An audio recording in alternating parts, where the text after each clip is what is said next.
Welcome to the Technology Solutions for Support Professionals training series. Part 3, Communication Supports. This training series was funded by the Oregon Office of Developmental Disability Services, also known as ODDS, and created by Community Vision. Remember, you will need a copy of the Technology Solutions Toolkit available during this video. You may print it out or download it from the training page on the Community Vision website. Throughout this training, there will be opportunities to pause the video for a discussion or an activity. You will be alerted that a pause is coming, then be given some instructions, and finally cued to pause the video. You will then hear the words, "Pause now."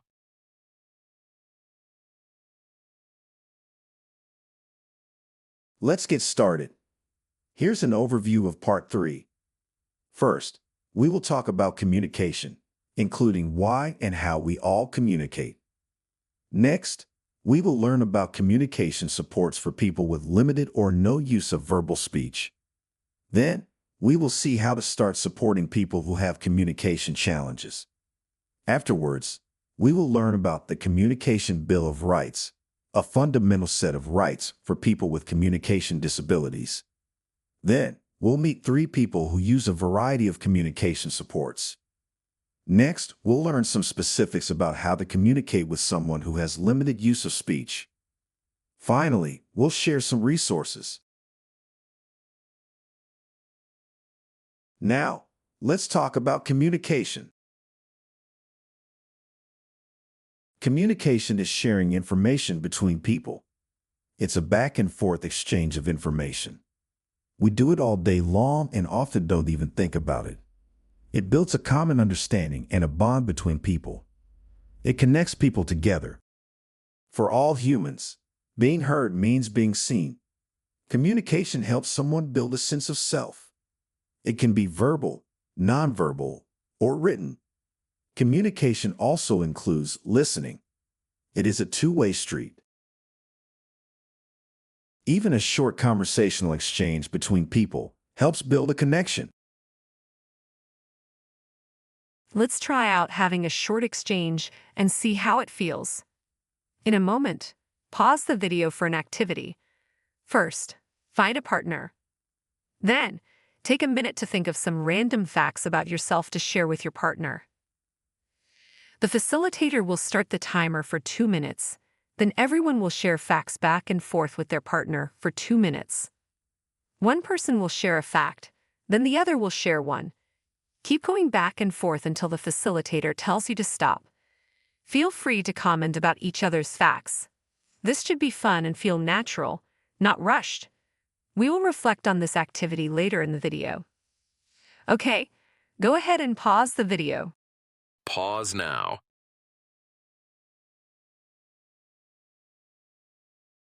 Hopefully, you learned some fun things about your partner.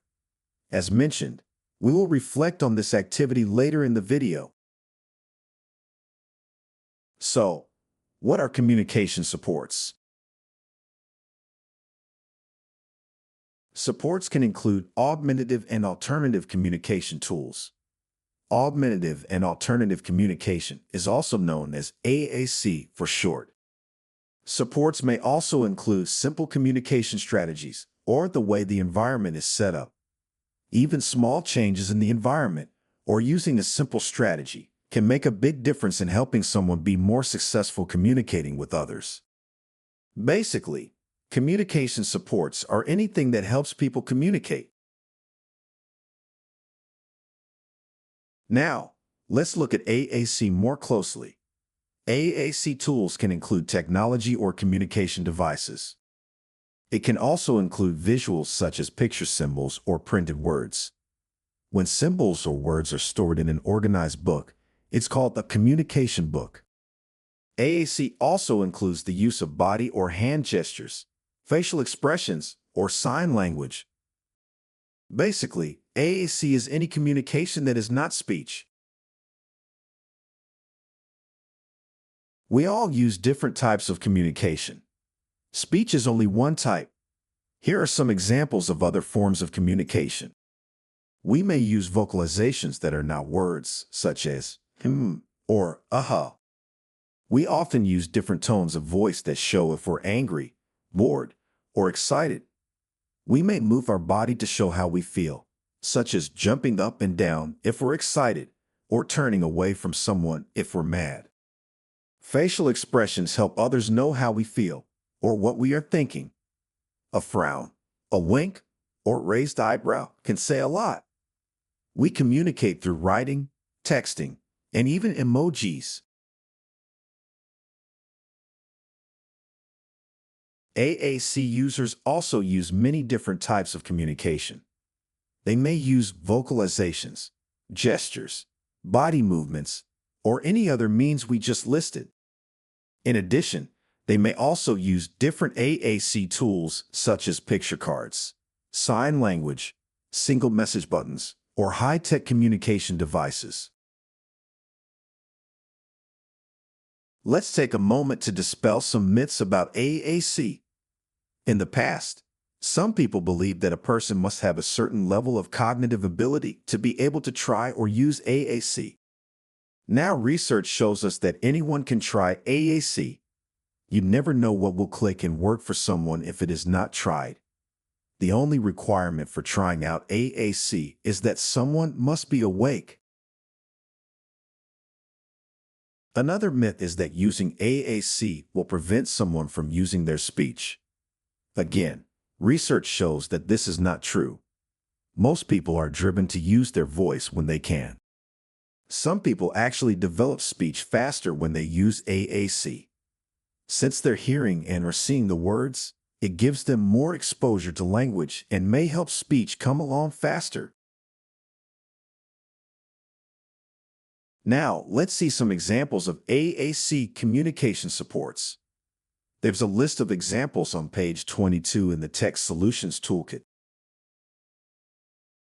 There are examples of no-tech communication. These are alternative ways to communicate without using any technology. These include sign language, facial expressions, vocalizations, gestures, or body language. The next row shows examples of paper-based communication tools. These are communication supports that are created on paper and are sometimes laminated. These could be alphabet boards, communication books, or picture cards with words or phrases on them. The next row shows examples of battery-operated supports, such as buttons that say one message, like, "I need help," or "I have something to say, please get my communication book." Single message buttons can be placed around the home. One example is a button by the back door that says, "Let's go outside."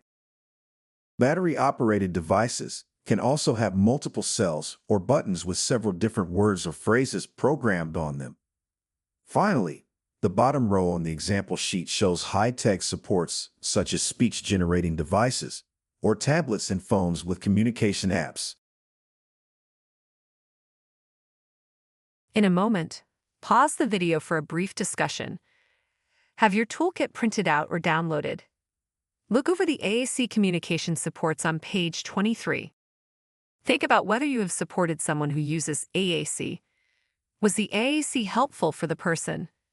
Was it easy or challenging to support them with their communication? Any other thoughts? Okay, now go ahead and pause the video and think about the questions, then share with the group. Pause now. Hopefully your group was able to share some stories of people using AAC and you heard real-life examples. Now, let's refresh our memories on the technology solutions framework we learned about in Part 1 and Part 2. The framework is a way of thinking about tech solutions. Remember, tech solutions are not just things. They can also be simple strategies or how the environment is set up. This framework can be used when thinking about communication supports as well. Sometimes a simple strategy or how the environment is set up can help someone communicate. In this photo, a man is sitting next to his grandmother with his arm on her shoulder. He knows that she is very anxious when health workers come to her house, and she will often shut down and refuse to speak. He's using a comfort strategy to support her communication with the health worker. In addition, the health worker knows to sit at eye level with her patient, since this makes her more comfortable. These may seem like minor things to remember, but they can make a big difference for this woman and ultimately her health. Let's see some examples of other communication strategies. As we just mentioned, sitting at eye level with someone when having a conversation can make them feel more comfortable than standing over them. Giving someone extra time to think before they respond to a question can often be helpful. Some people may need 5 or 10 seconds to process information and respond. Other people may need 30 seconds or more to think about the question and come up with an answer.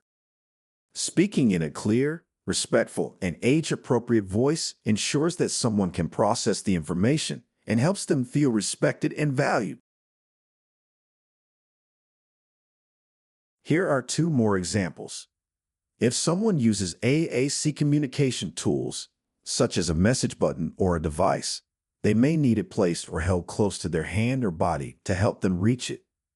This is helpful if someone has any strength or movement challenges. Here's the last example. It is sometimes helpful to use simpler and shorter phrases when talking with someone. This does not mean using childlike language, but rather using shortened phrases or less complex language. This may help someone who has trouble focusing, is distractible, is hard of hearing, or has processing challenges. In a moment, pause the video for a brief discussion. Think about the communication strategies you just heard. Can you think of other strategies that have helped someone you support? Okay, now go ahead and pause the video and think about the questions. Share any examples or thoughts you may have about supporting someone's communication with the group. Pause now. Now, let's talk about adapting the environment to help support someone's communication. Here are some examples. Turn down the TV during conversation. This may help someone hear and focus. Arrange furniture to have a quiet space to talk. This can help most of us, but it's especially helpful for someone who is hard of hearing or distractible. Consider turning chairs towards each other when talking, if that's comfortable for someone. Create a dedicated spot to charge AAC devices. This ensures that devices are always working and easy to find. Hang a note by the front door that says, "Don't forget my communication book or device." It's easy to leave the house and forget communication tools. Notes and reminders help everyone. In part 2 of this training, you learned about Tech Solutions Plans, or Tech Plans for short. Go to page 16 in the toolkit and look for the Communications section in the Tech Solutions Plan.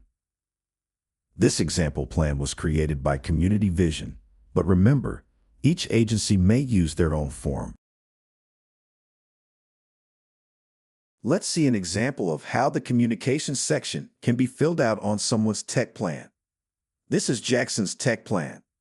His team leader filled in this section with information gathered by his support workers. Here are Jackson's current communication solutions. Jackson currently communicates by smiling for yes and shaking his head for no. He wants his communication book out where he can reach it. He asks that people include him in the conversation and not talk about him like he's not there. Finally, Jackson prefers that people ask him one question at a time. Now, let's look at Jackson's future needs and ideas around communication. He would like to try a speech device. He needs more to say in his communication book. He also feels that more of his support workers need training on his book.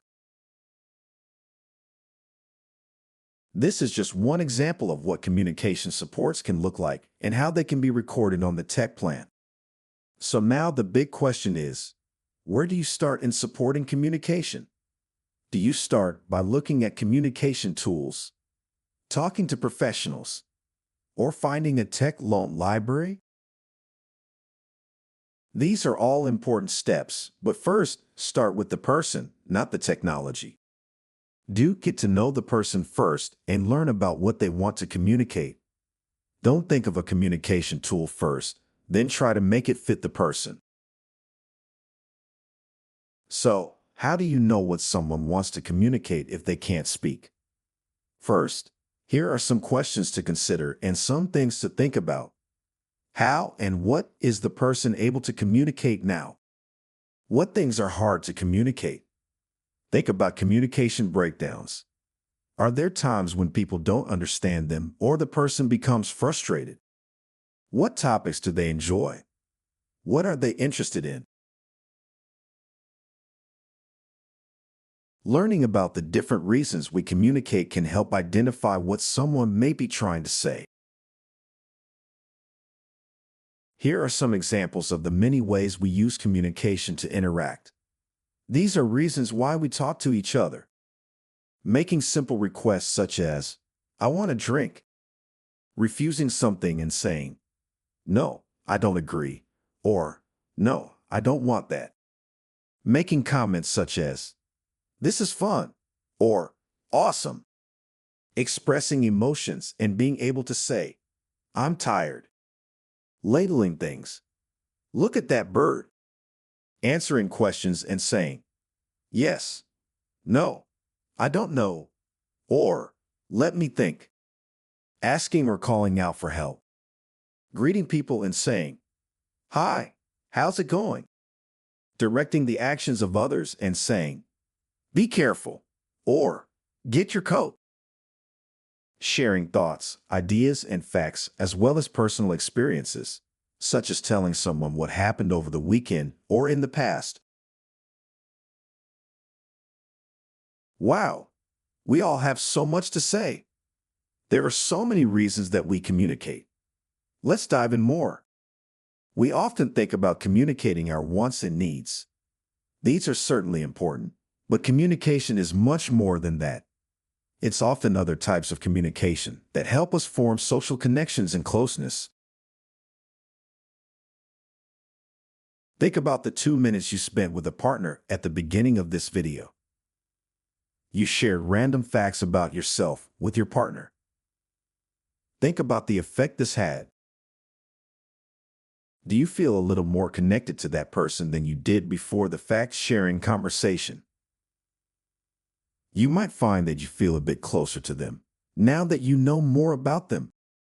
Sharing and receiving information about each other is so important in forming social connections. Now, think about when you were listening to your conversation partner. When they shared a fact, how did you respond? You probably made some comments such as, "That's cool," "Wow, that's very interesting," or "Me too." As you can see, there are so many reasons we communicate. Being able to communicate is essential to feel connected to others and have a sense of belonging. We all have the right to communicate. In fact, communication is a human right. Let's hear about these rights from our friends in California at the Communication Technology Education Center, also known as CTEC, at the Supported Life Institute. Have you heard of the Communication Bill of Rights? It states that all people with a disability of any severity have a basic right to affect through communication the conditions of their existence. I have the right to ask for what I want. I have the right to reject choices. I have the right to share my feelings. I have the right to be given real choices. I have the right to use my communication system all the time.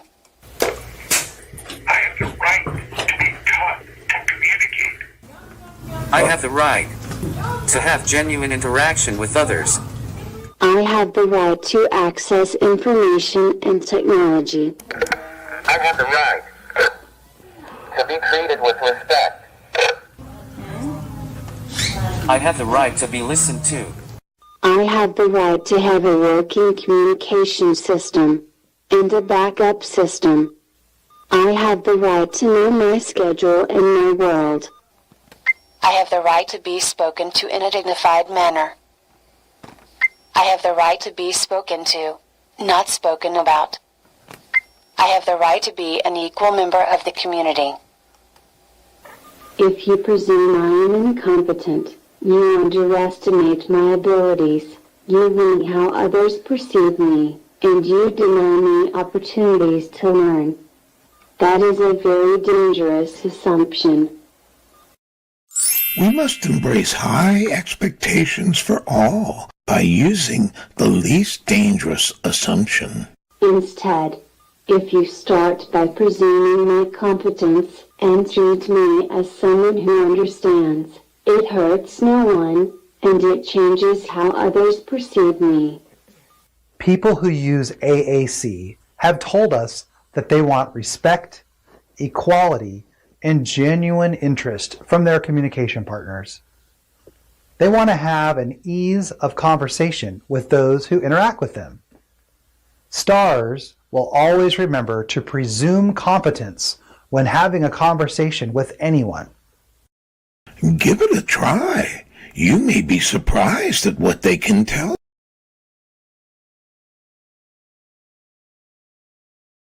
Now that you know about different types of communication, questions to consider about a person's communication, and understand how important it is for someone with significant support needs to be able to communicate, let's see what comes next. First, think about whether any professional guidance is needed. It may be helpful to have support from a licensed speech-language pathologist, also known as an SLP. If you, the person, and the team think an SLP would be helpful, get a referral going early. Sometimes, the process can take a while. You can find an SLP who specializes in AAC a few different ways. There may be one at a local hospital or clinic in your area. The team could try asking the person's doctor to see if they have a referral list. You can always try Googling AAC speech-language pathologist and then add the name of your town. You may also contact Community Vision's Assistive Technology Lab. We have a list of AAC providers in Oregon. Our website is listed at the end of this video in resources. So, if the team is looking for support from an SLP, it could take a little while to find one, get scheduled, and have the appointment. In the meantime, here are some ideas to get you started. Here are 4 ideas you can try today to start supporting communication. We'll go through each one in detail on the upcoming slides. In addition, there's a tip sheet in the toolkit that we'll look at later in the video that includes these ideas. Number 1, always include the person in the conversation. Number 2, encourage them to make their own decisions and choices.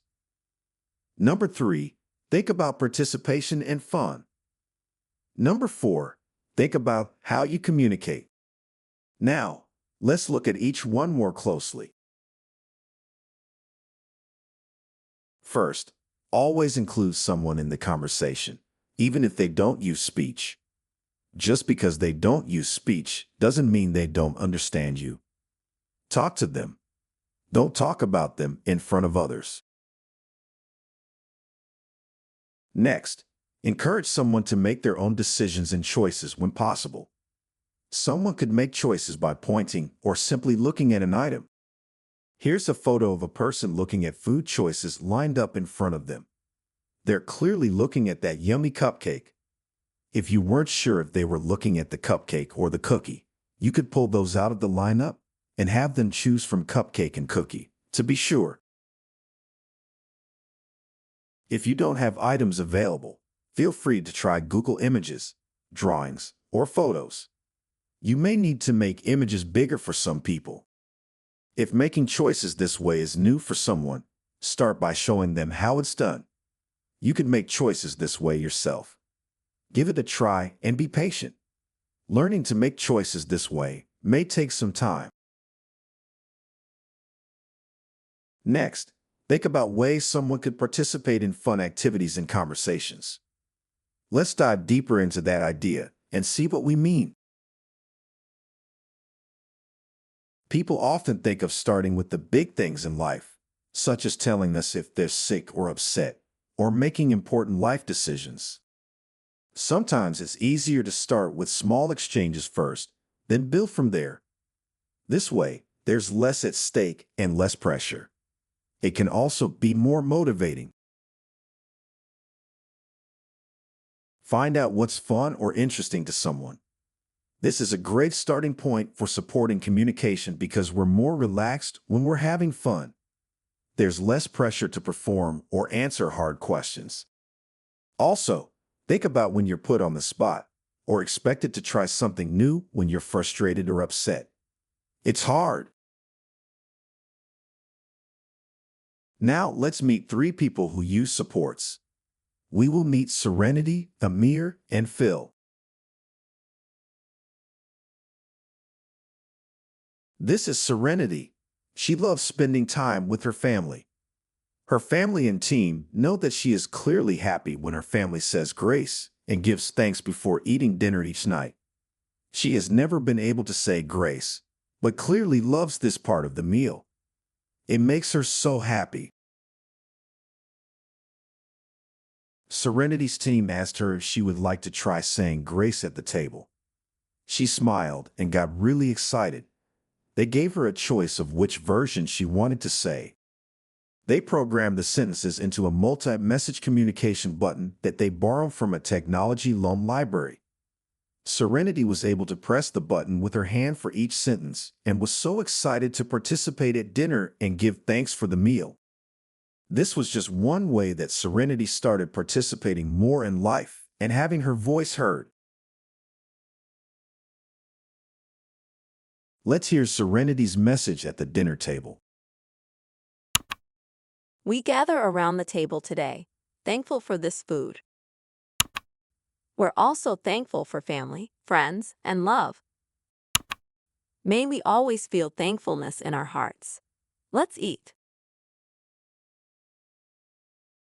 Now that Serenity had a positive experience using technology, she may be more open to trying a more complex communication system when she meets with a speech-language pathologist.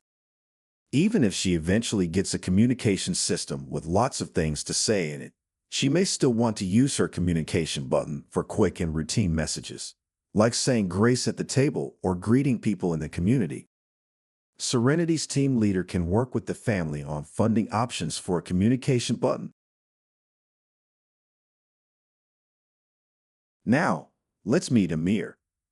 Amir is 10 years old and loves when people tell jokes or say funny things. His team and family noticed his great sense of humor and asked if he wanted to tell jokes to his friends and family. He raised his eyebrows and waved his hands in the air. The team knew this meant he was saying yes. Amir's support professional went through different types of jokes with him to see which kind he wanted to tell. He picked knock-knock jokes. His support professional found a free app that tells all kinds of knock-knock jokes. The team found a local tech loan library and checked out an iPad with the app downloaded on it. They also checked out an iPad mount so Amir can have it mounted on his wheelchair. Amir can tap the iPad screen and tell a funny joke. He loves it. Now that Amir had a positive experience using technology, he may be more open to trying an advanced communication system when he meets with a speech-language pathologist. He may still want to use the knock-knock joke app with his friends. Amir's team leader can work with the family on funding options for an iPad and a mount. Now let's meet Phil. Phil enjoys video calls like FaceTime and Zoom. He loves to see his family and friends on the screen. Unfortunately, Phil is not able to participate very much. His speech is limited and he's hard to understand on video. His support person ends up doing most of the talking for him. Luckily, his support person went to a technology training and learned different ways to support someone's communication. She asked Phil if he would like to try a free app to help him talk on video calls. Phil agreed, so they got to work creating a page for video calls on the app. Phil is now able to participate more. He can say things like, "Hey, what's up? I miss you. When will I see you again? Want to see my dog Rocky? And let's hang out soon." Phil loved using the app and had a positive experience using technology. Now that you met Serenity, Amir, and Phil, hopefully you can see the power of participation. Their stories are just 3 examples of starting with small and fun social exchanges. Remember the short exchange you had at the beginning of this video. You and a partner shared facts about each other for 2 minutes. Sometimes it's the little exchanges in life that really build our social connections. Remember, start small and successful, then build from there. Okay, let's review the first 3 ideas for supporting communication. First, always include someone in the conversation. Next, encourage someone to make their own decisions and choices when possible. Finally, think about ways that someone could participate in fun activities and conversations. Now, let's talk about the last idea. Here's the last idea for supporting communication. Think about how you communicate. Use communication supports with a person-first respectful approach. Let's see an example. Meet Crystal. Crystal uses AAC. She goes to a local coffee shop with her support person, Beth. We're going to see 2 different videos of her visit to a local coffee shop. The first shows how not to provide communication support for Crystal. The second video shows a much better example of how to communicate with someone in a respectful, supportive manner. These videos were made by our friends in California at CTech, the Communication Technology Education Center at the Supported Life Institute. Okay, let's watch Crystal and Beth and see how not to provide communication support for someone. Well, yeah, that's okay. All right. Well, Crystal and I just got to the coffee shop, so I'll just have to talk with you later about it. You have got to be kidding. Oh my gosh, really? Yeah, I don't know. It'll be sometime between 6 and 7. I can never really set an exact time. I mean, you know how long Crystal takes in the bathroom, so we'll just get there when we can. All right, well, we'll see you later. Bye-bye.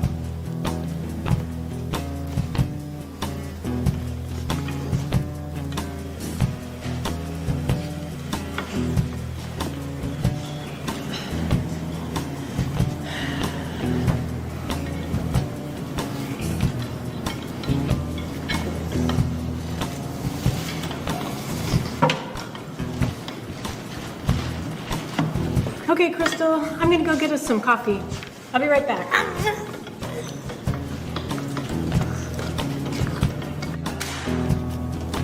What did you order? Oh, it's an Earl Grey. It's fantastic. They bring it all the way from London.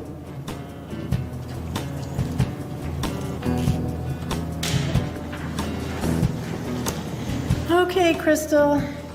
I got 1 coffee and 1 hot chocolate. I thought I'd give you a choice. Here, I'll get out your board. So, which one do you want? The coffee or the hot chocolate? Let's see. Well, there's no hot chocolate on here, but go ahead and show me coffee. Point to coffee.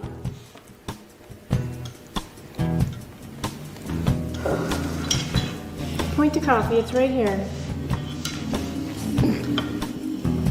Okay. Here you go. Okay, Crystal, we're going to work on your board a little bit. So, show me where bathroom is.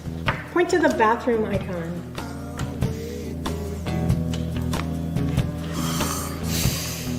I'll help you. It's right over here. Bathroom. Okay, show me like.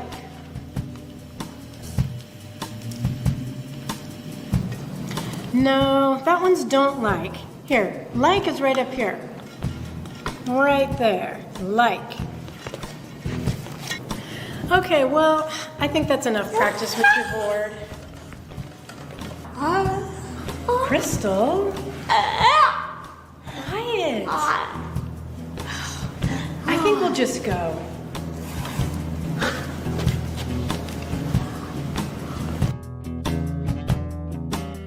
Man, that was rough. Yikes, that was rough. In a moment, pause the video for a brief discussion. Here are some questions to consider about the video. In what ways was Beth disrespectful to Crystal? What were some of the issues with Crystal's communication board? Why does Crystal stop trying to communicate? What changes would you make in this scenario? Discuss with the group as a whole or feel free to break up into smaller groups. Okay, now go ahead and pause the video and answer the questions. Pause now.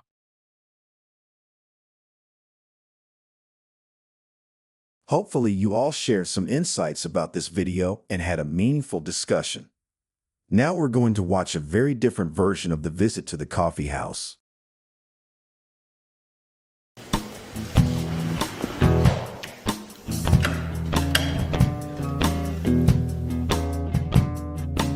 Least to most prompting is waiting to offer just enough help and waiting until it is needed.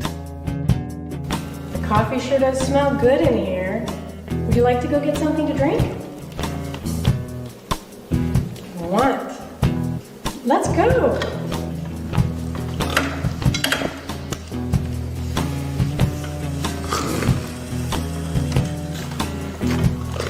Hey, Crystal.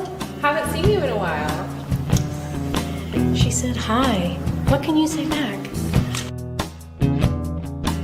Core words. This board has words that can be used in any topic. Hi. What can I get for you? Medium Earl Grey tea with honey. All right. That's $2.50. May I get your wallet out of your bag?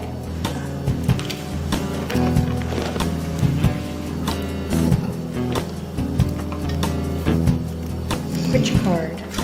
This one? Thanks, Crystal.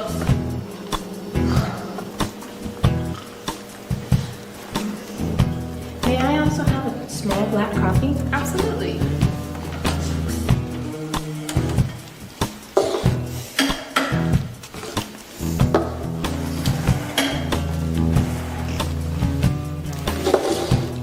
Oh, let me help you with your tea.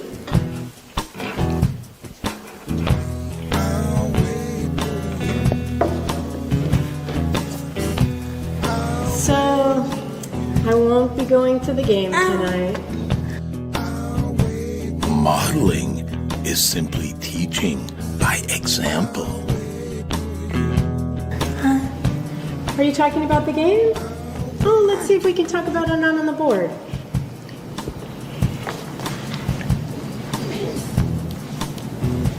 Go movie. Oh, you think I should go to a movie instead?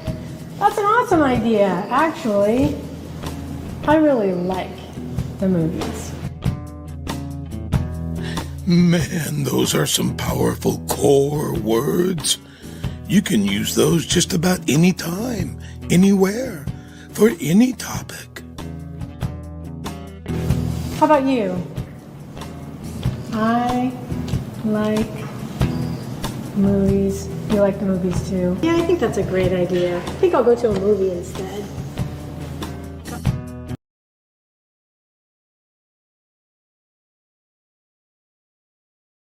Wow, that was much better. In this video, Crystal was able to make the first move. Beth follows Crystal's lead and offers just enough help only when it is needed. In a moment, pause the video for a brief discussion and compare these two videos. Here are some questions to consider. Did you notice any differences in how Beth supported Crystal's communication in this video versus the first? Also, do you think the public viewed this interaction differently than in the first video? Share any other thoughts, questions, or reflections that you have. Okay, now go ahead and pause the video. Pause now. You have learned a lot about communication in this training video. We talked about the importance of communication, the many reasons why we communicate, the rights people with disabilities have around communication, and where to start in supporting communication. Knowing where to start in supporting communication may feel overwhelming. We have created a one-page tip sheet to help you get started today. This is a summary of all the tips that you learned about in this video. The tip sheet is called Getting Started with Communication Supports. It's on page 23 in the toolkit. Let's take a look. The first step in supporting someone is to fill out the communications section on the Tech Solutions Plan. Also, consider making a referral to a speech-language pathologist. Next, spend time getting to know the person and learn about what they want to communicate. The tip sheet outlines the questions to consider. Next, think about what things are hard to communicate. The tip sheet reviews the reasons we communicate. Finally, the sheet gives a summary of the 4 ideas to try that you learned about in this video. Remember, you can start supporting someone's communication today. Start small and successful and build from there. If you would like to learn more about technology solutions, there are some resources listed in the Technology Solutions Toolkit on page 27. Check them out. If you would like to learn about what technology is funded by the Oregon DDK plan, please check out the updated worker guide for assistive devices, assistive technology, and specialized medical supplies. This guide was created by the Office of Developmental Disability Services, also known as ODDS, and is located on their website. Many technology items are covered. This guide walks you through the funding process. Community Vision has also made a video that gives an overview of the guide. The link to the ODDS website and to the video overview is in the toolkit. We would like to give credit to an organization called Disabled in Here for some of the photos used in this training. Please check out their website and consider making a donation for their amazing work in celebrating disabled Black, Indigenous people of color. When you are ready, start the last video called Part 4, Daily Living Supports.